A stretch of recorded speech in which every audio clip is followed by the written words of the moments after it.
Hi everyone, I'm Shelly from There's No Place Like Home at redheadmom8.wordpress.com.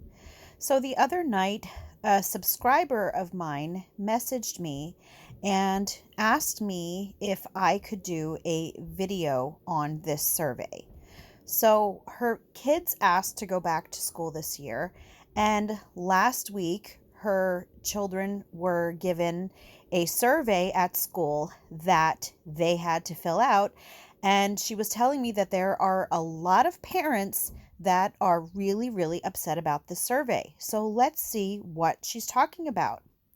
So right here, you can see a blurry photo of this survey here. There's actually an article about it. And this survey is being given to children starting in fifth grade. So you might see here that it says, do you identify as transgender?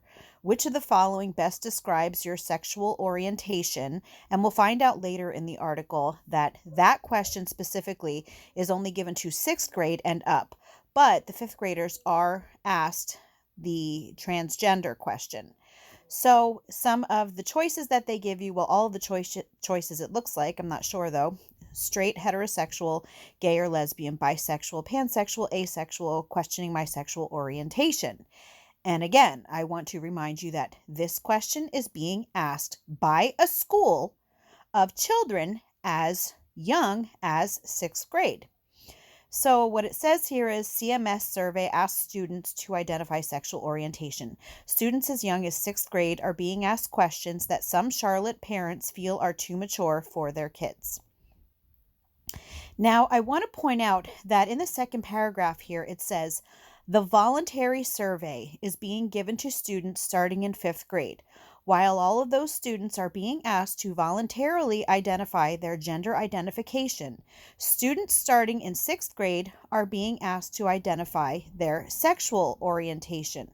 So actually, so the sexual orientation question that I went over was for the sixth graders. But what I wanted to point out there is that this article says that the survey is voluntary.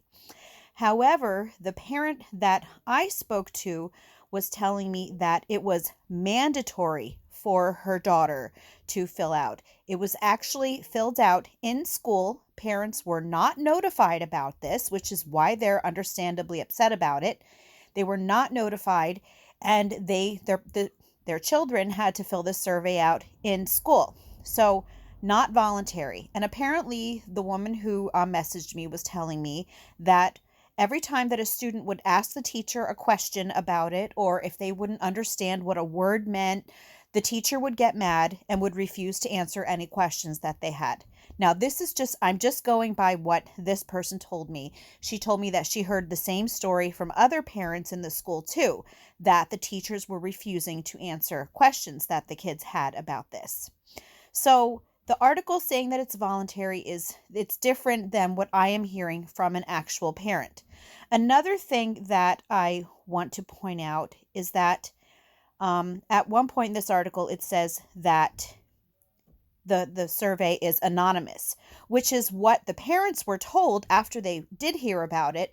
They were told that the survey was anonymous, but the students had to log in on their Chromebook at school into the student portal with their student ID number. So how is that an anonymous voluntary survey when a student is being forced to complete a survey under their student identification number?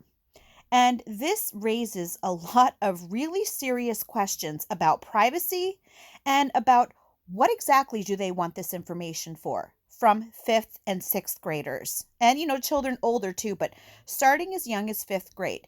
This is an entirely different form of data mining, and it is really, really troubling. So I just want to read through a little bit more of this article. It says, I'm wondering why they are asking those questions right now, especially with that grade, asked parent Faye Harvey.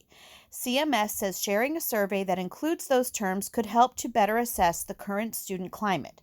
For the questions about gender identity, students can pick between male, female, non-binary, gender fluid, not sure. Okay, going out to fifth graders here. For the question about sexual orientation, students can pick, and I went over this before, straight, heterosexual, gay or lesbian, bisexual, pansexual, asexual, questioning my sexual orientation, other, not sure. And it says an additional question asks students if they identify as transgender. You can't really see very well on this picture here. I feel like those questions should be saved for junior high or high school, says parent Tiffany Barwell. They are a little more exposed to those kind of things when they are a little more familiar. CMS says the survey is voluntary and anonymous. So there you have it again, which is completely in conflict with what this parent is telling me. Her daughter was made to fill it out in school under her student ID number. The voluntary survey asks a range of questions on student efficacy, persistence, safety, belonging, and bullying. Lastly, demographic data is collected, including gender identity and race. This is the first year the questions were added regarding student sexual identity. As much as the information collected is anonymous, the district is evaluating including those questions in the future, the district said. Just want to reiterate, not anonymous. So, CMS explains the purpose of the survey is to better understand student issues and safety.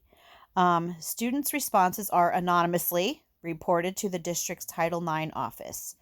And what it goes on to say then is that they need to ask these questions in order to make sure that the climate of the school fits the people there. So, the last line here says the district said they will use the results to inform our work and ensure our schools are safe, welcoming environments for all students. But the question is, if you are going to make a school a safe, welcoming environment for all students, why do you need to ask these questions? It should just be a general rule that you are going to make the schools safe, welcoming environment. Why does it matter how many transgender students are in a school? Why does it matter what a fifth grader identifies as? The lines are being blurred to the point in schools that children who attend these schools are going to be so confused about truth and lies. They're going to be so confused about right and wrong. And the problem is that parents are sending their kids to these schools. And if parents are sending their kids to these schools, they must have some level of trust for the employees of these schools. And where is that trust taking them? These kids are in these schools 30 to 35 hours a week, and they are being battered with information like this constantly.